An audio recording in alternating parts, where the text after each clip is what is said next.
Hi guys, this video is sponsored by BuyMode, e-shopping now available in App Store and Play Store.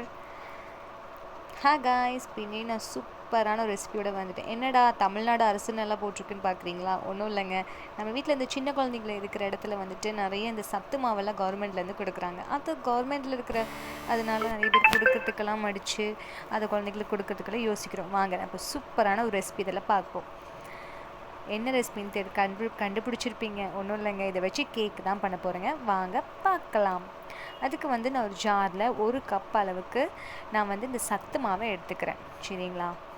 இதை வந்து இந்த ஜாரில் வந்து நம்ம நல்லா பொடிச்சுக்கலாம். அதுக்கு தான் நான் எடுத்துக்கிறேன். அதுக்கப்புறம் இன்னொரு கப்பு மூடி 1 கப் அளவுக்கு நான் வந்து சர்க்கரை எடுத்துக்கிறேன்.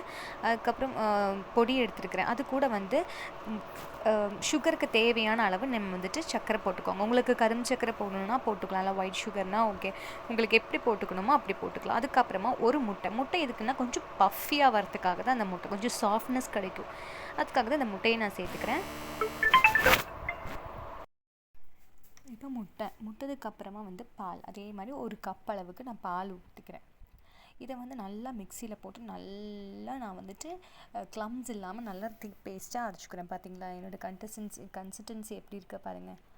தண்ணியாகவும் இல்லாமல் ரொம்ப திக்காகவும் இல்லாமல் ஒரு மாதிரி ஸ்டேஜில் இருக்குது.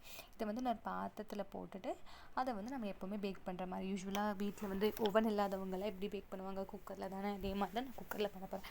குக்கரில் வந்து கல்லுப்பு போட்டு பேக் பண்ணுறதா இருந்தாலும் பேக் பண்ணலாம், இல்லைன்னா சும்மா அது எம்டியாகவே அது ஒன்றுமே போடாமல், தண்ணி உப்பு எதுவுமே போடாமல் ஒரு இந்த எம்டியான குக்கரில் வந்து ஒரு சின்ன வெயிட் போட்டுக்கோங்க, ஸ்டாண்டு மாதிரி.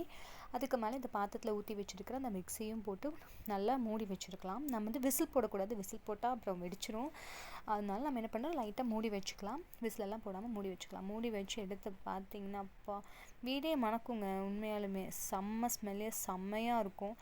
நீங்கள் ட்ரை பண்ணி தான் பாருங்கண்ணே, அல்ட்டியாக இருக்கும். உங்கள் குழந்தைகளுக்கு அது என்ன விஷயம்னே தெரியாது. ஹெல்த்தியாக உள்ளே போன மாதிரியும் இருக்கும், டேஸ்டியாகவும் இருக்கும், நல்லாயிருக்கும், ரொம்பவே நல்லது. இங்கே பாருங்கள், இப்போ வந்து நான் வந்து கத்தி உள்ளே விட்டு வெந்திருக்கிறான்னு பார்த்துக்கிறேன். நான் எதுவுமே என்கிட்ட ஒட்டலை.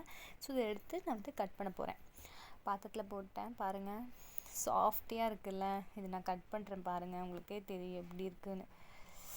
வாவ், எனக்கே சாப்பிடணும் போல் இருக்குது. சத்தியமாக சொல்கிறேன், உண்மையாலுமே சொல்கிறேன், உங்களுக்கு ஹெல்தியான ஒரு கேக்கு தான். உங்கள் குழந்தைங்களுக்கும் ரொம்ப, இதுக்கு மேலே உங்களுக்கு வந்து வெண்ணிலா க்ரீம் அந்த மாதிரி ஏதாச்சும் போடணுன்னா போட்டுக்கலாம். நல்லாயிருக்கும், ஒன்றும் தப்பில்லை, சூப்பராகவே இருக்கும். சாப்பிட்டுட்டு எப்படி என்ன ஏதுன்னு கண்டிப்பாக நீங்கள் கமெண்ட் பண்ணணும். பாருங்கள் நல்லா இருக்குது பார்த்தீங்களா. இதில் ஆப்பர் சோடா எதுவுமே நீங்கள் போட வேணாம், நம்ம முட்டை போட்டிருக்கோம், அதுவே வந்து உங்களுக்கு சாஃப்ட்னஸ் கொடுக்கும், நல்லாயிருக்கும். இதில் வந்து உங்களுக்கு வேணுன்னா கொஞ்சம் ஏதாச்சும் இந்த மற்ற நட்ஸ் எல்லாம் போட்டுக்கலாம், இன்னும் கொஞ்சம் ஃப்ளேவர்டாக இருக்கும், நல்லாயிருக்கும். பார்த்தீங்களா. பாய், நெக்ஸ்ட் வீடியோ பார்ப்போம்.